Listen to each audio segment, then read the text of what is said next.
नमस्कार। कैसे हैं? अच्छे हैं। उम्मीद है कि बहुत सारी खुशियों का स्वागत आप करने जा रहे हैं। मौका ही ऐसा है, अवसर ही ऐसा है और आज का यह दिन हमारे लिए भी बहुत विशेष है। आज 21 सितंबर है। आज ही के दिन शुभ सृजन नेटवर्क की यात्रा 2019 में आरंभ हुई थी और आज 3 साल बीत गए।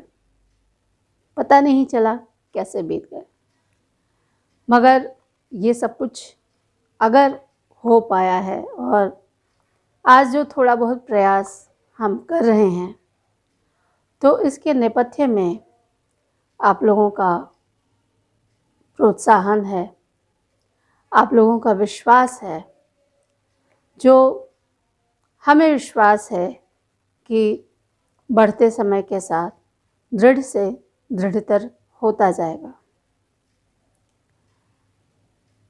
अगर मैं अपनी बात कहूँ तो यह बहुत आसान नहीं था। झंझावात से घिरे जीवन में 15 साल पत्रकारिता के क्षेत्र में काम करने के बाद आप एक ऐसी राह पर चलना चाहते हैं जिसके बारे में आपको कोई ठोस जानकारी नहीं है। आपको ये भी नहीं पता है कि आप जो करने जा रहे हैं उसे स्वीकार किया जाएगा या नहीं, लोग आपकी योजनाओं को समझेंगे या नहीं, मगर चलना था। इसके पहले हमने 2016 में अपराजिता की शुरुआत कर दी थी और बगैर किसी तामझाम के, बगैर किसी विज्ञापन के और बगैर किसी सनसनीखेज समाचार की जो कतारें हैं उसके प्रेम मिला तो उत्साह भी बढ़ा। मुझे याद है कि जब मैंने शुरुआत की थी तो बहुत से लोगों को आज भी यही स्थिति है कि विश्वास नहीं होता है। एक ऐसा स्टार्टअप, एक ऐसी शुरुआत जो कि पूरी तरह से साहित्य को, किताबों को, हस्तशिल्प को समर्पित हो और उसमें भी आप विशेष रूप से हिंदी के रचनाकारों को उसमें शामिल करना चाहते हैं, भारतीय परंपराओं को उसमें शामिल करना चाहते हैं। यह बात ऐसा कई बार हुआ कि लोगों के गले नहीं उतर रही थी। अगर मैं पीछे मुड़कर देखूं तो मुझे याद आता है कि जब मैंने अपराजिता की शुरुआत की थी तो उसका उद्देश्य यही था कि महिलाओं को लेकर जिस तरह की दुनिया है मीडिया में और जिस तरह की उपस्थिति है जहाँ पर हम अपनी बात कह सकें, वो एक ऐसी जगह बनाना हमारा उद्देश्य था। क्योंकि काम करते हुए कई बार ऐसा मुझे लगा कि कुछ तो मिसिंग है। आज भी मुझे कहते हुए दुख हो रहा है कि महिलाओं के हिस्से में जब विचार विमर्श की बात आती है तो अधिकतर अखबारों में महिला पृष्ठ जो होता है वो खाना पूर्ति के लिए होता है। महिलाएं चाहिए आपको, वो इसलिए कि आपका एक पाठक वर्ग है, परंतु सही मायने में सृजन वह है जो आपके पाठक को सोचने पर मजबूर करे उसकी विचार प्रक्रिया को मजबूत करें और उसके अंतर्मन को छूकर उसकी अभिव्यक्ति को एक नई दिशा दें।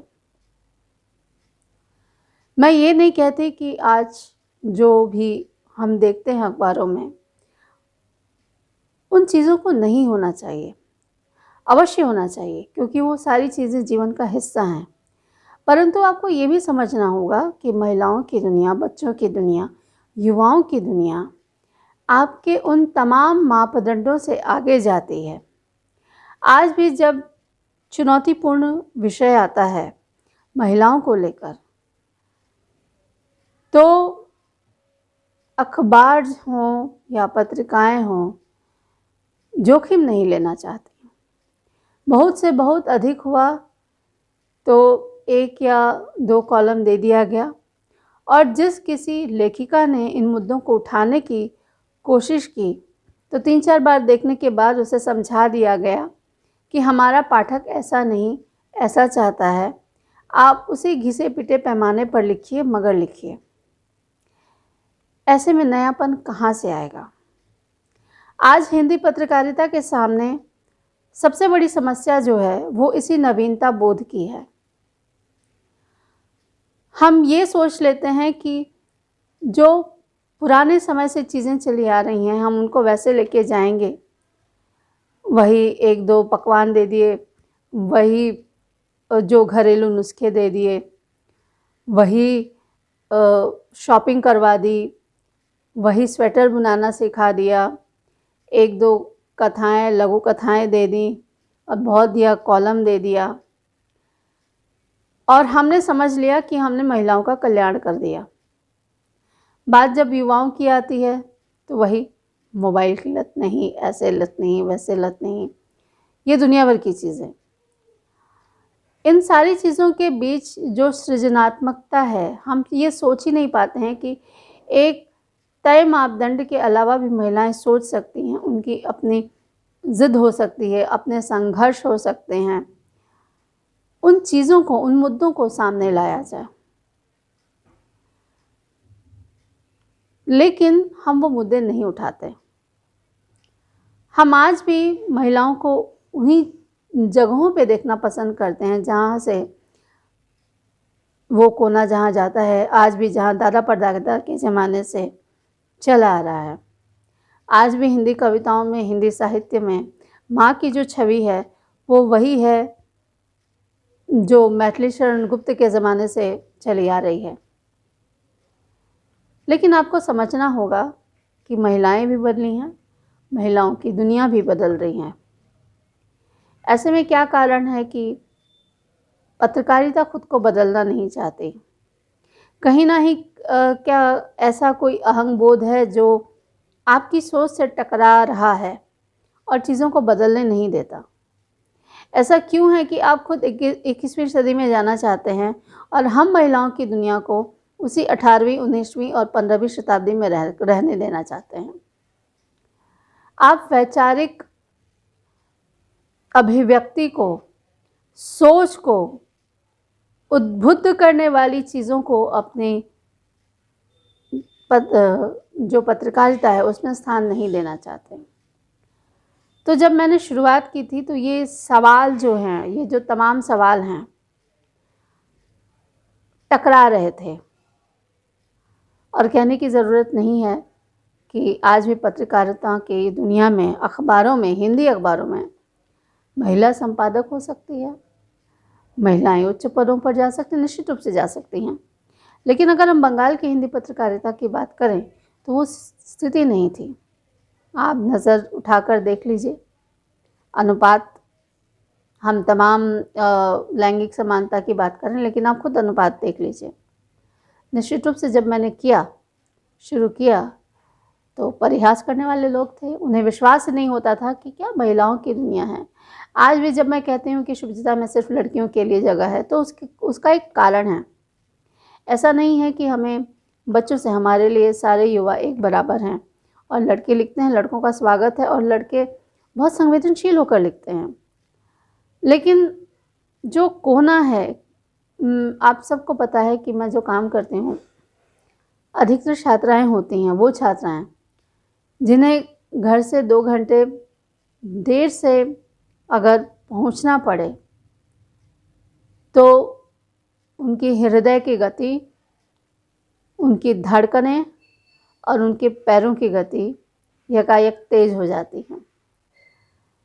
हम ऐसी लड़कियों को लेकर काम कर रहे हैं जिनमें अधिकतर छात्राएं हैं जिन्हें अपने हर एक कदम का उत्तर देना पड़ता है। उतने सवाल उनके जो पुरुष सहपाठी हैं या फिर जो उनके घर में परिवार के सदस्य हैं उनके सामने नहीं आते हैं। लेकिन हमारे लिए तो पूरी दुनिया ही एक संघर्ष है, पूरा दुनिया ही एक अजीब तृष्णा है जहाँ पे हम खोजते ही रह जाते हैं। तो जब शुरुआत की थी तो उसका एक उद्देश्य ये था कि जो लड़कियाँ काम नहीं कर पा रही हैं, जो पत्रकारिता की दुनिया में जो महिलाएं हैं जिन्हें वो स्पेस नहीं मिल रहा है। हम सब जानते हैं कि बहुत कुछ लिखना चाहते हैं लेकिन हम लिख नहीं पाते हैं क्योंकि हमारे पास वो स्थान ही नहीं रहता है, या यूँ कहें कि हमें वो स्थान मिलता ही नहीं है। तो स्पेस क्रिएट करना एक उद्देश्य था। और आज मैं उन लोगों को भी याद करना चाहूँगी, उनके प्रति एक तरह का ये कृतज्ञता ज्ञापन है जिन्होंने हम पर विश्वास किया धीरे धीरे। मुझे याद है कि रेखा श्रीवास्तव जी पहली थी जिन्होंने अपनी कविता मुझे भेजी थी, फिर उन्होंने लिखना शुरू किया। उसके बाद हमारी गीता दी हैं जिन्होंने पूरा एक कॉलम ऐसे कि उनके माध्यम से लिखा और एक नहीं 2 किताबें उससे निकली। वसुंधरा मैम थी जिन्होंने लगातार अपनी रचनाओं से शुभजिता को समृद्ध किया। ऐसे बहुत से लोग थे। विद्या भंडारी मैम हैं, कितनों का नाम लूँ, बहुत से लोग हैं। कहीं ना कहीं इसके बीच जब सुपसृजन नेटवर्क के अंतर्गत हम अपराजिता को लाए और फिर हमने उसे शुभजिता बनाया ताकि एक अलग से रास्ते पर बगैर किसी बाधा के हम चल सकें। तो यह यात्रा थी और हमारे जो बच्चे हैं, हमारी जो टीम है, शुभजिता की टीम जो है, आज सारे बच्चे अपनी अपनी जगहों पर बहुत अच्छा प्रदर्शन कर रहे हैं, बहुत अच्छा काम कर रहे हैं और उनको देखकर मुझे संतोष होता है कि तो ऐसे ही जो भी बच्चे हमारे साथ काम करना चाहें, जैसा कि आपको पता है कि हम हस्तशिल्प से लेकर वैचारिक पोस्टर्स से लेकर तमाम तरह की गतिविधियों को सामने लाने का प्रयास करते रहते हैं, तो आप हमसे जुड़ सकते हैं। हम कई तरह की प्रतियोगिताएं आयोजित करते हैं। इसमें छायांकन प्रतियोगिता भी है, आवृत्ति भी है, विचार पोस्टर्स भी हैं, पुस्तक समीक्षाएं भी हैं। एक प्रयास ये भी था कि पुस्तक समीक्षा के ज़रिए लोगों को हम किताबों की ओर मोड़ सकें। हर हाथ में एक किताब हमारा अभियान ही था और प्रकाशन के बीच में संयोजक की भूमिका में भी सुपसृजन नेटवर्क एक छोटा सा प्रयास कर रहा है कि हम इस दूरी को थोड़ा सा कम कर सकें। हम पुल भी हैं और हम दीवार भी हैं। हम पुल हैं सुपसृजन नेटवर्क इन्फो डायरेक्टरी के ज़रिए, जहां आप पंजीकरण करवा सकते हैं। आपकी सारी जानकारी रहेगी और जिसको भी आवश्यकता होगी वो आपको खोज लेगा। हमारा काम बस आपको एक संयोजन शुल्क के साथ आपकी जानकारी को अपने पास रखना है और एक छत के नीचे सारी जानकारी होगी। तो मुझे उम्मीद है कि इस तरह की सारी गतिविधियां आगे बढ़ेंगी। तो इसमें जो संयोजन होता है, क्योंकि पुस्तक प्रकाशन एक पूरा उद्योग है जिसे बहुत ज़्यादा गंभीरता से लेने की ज़रूरत है, तो ये एक प्रयास है। हमारी 2 किताबें आ चुकी हैं, उदंत मरुतनट के सत्य प्रकाश भारतीय जी, हमारी प्रेम शर्मा मैम और हमारी सत्या मैम, जिन्होंने जो हमारे आयोजन प्रबंधन है उसको देखकर हमें बहुत प्रोत्साहन दिया। ऐसे बहुत से लोग हैं। सेठ सूरजमल जालान पुस्तकालय के पुस्तकाध्यक्ष श्री मोहन तिवारी भैया, जो कि शुरू से हमेशा से ही साथ हैं हमारे कॉलेज के टाइम से ही। तो ये तमाम लोग हैं और आज तीसरा जो हमारा वर्ष है, तृतीय वर्ष पूर्ति के अवसर पर आप सभी के प्रति आभार ज्ञापित करने के लिए आज की यह बातचीत है। हमें उम्मीद है कि आप सबका सहयोग, प्रोत्साहन, स्नेह इसी तरह हमें मिलता रहेगा। मेरा आग्रह है तमाम शिक्षकों से, तमाम विद्यार्थियों से, तमाम बच्चों से, अपने अभिव्यक्ति को सामने लाइए। आप अगर किसी को जानते हैं कि कोई बहुत अच्छा कर रहा है तो उसकी अभिव्यक्ति को सामने लाइए। कई बार जानते हैं प्रतियोगिताओं से आगे बढ़कर अगर आप किसी के लिए कुछ करते हैं ना, तो एक अजीब सी संतुष्टि मिलती है और वो संतुष्टि मन को बड़ा सुकून देती है, बड़ी शांति देती है। इन तमाम प्रयासों के पीछे कहीं ना कहीं वो शांति पाने का प्रयास है या सुकून पाने का प्रयास है। बहुत से लोग हैं, सफलता असफलता अपनी जगह है, लेकिन प्रयास बड़ी चीज़ है क्योंकि वो हमें अनुभव देती है, अनुभव देता है प्रयास हमें। मैं हमेशा हिंदी सबकी ठीक करती रहती हूँ और कई बार खुद ही गड़बड़ी कर देती हूँ। जो भी मेरी टीम के बच्चे हैं वो जानते हैं। आप अपनी सृजनात्मकता को आगे लाइए, अपने दोस्तों का हाथ पकड़िए। हम चाहते हैं कि एक चेन की तरह बने और कोने कोने में जो बच्चा है खुद को अभिव्यक्त कर सके। अगर आपकी कोई शिकायत है, कोई समस्या है, कोई सुझाव है, कोई ऐसा विचार है और आपकी प्रतिभा है, तो आप सबका स्वागत है। हम समय समय पर ऐसी चीज़ें करते रहते हैं। तो आज के लिए आभार ज्ञापन के साथ आप सबको बहुत बहुत धन्यवाद। नमस्कार।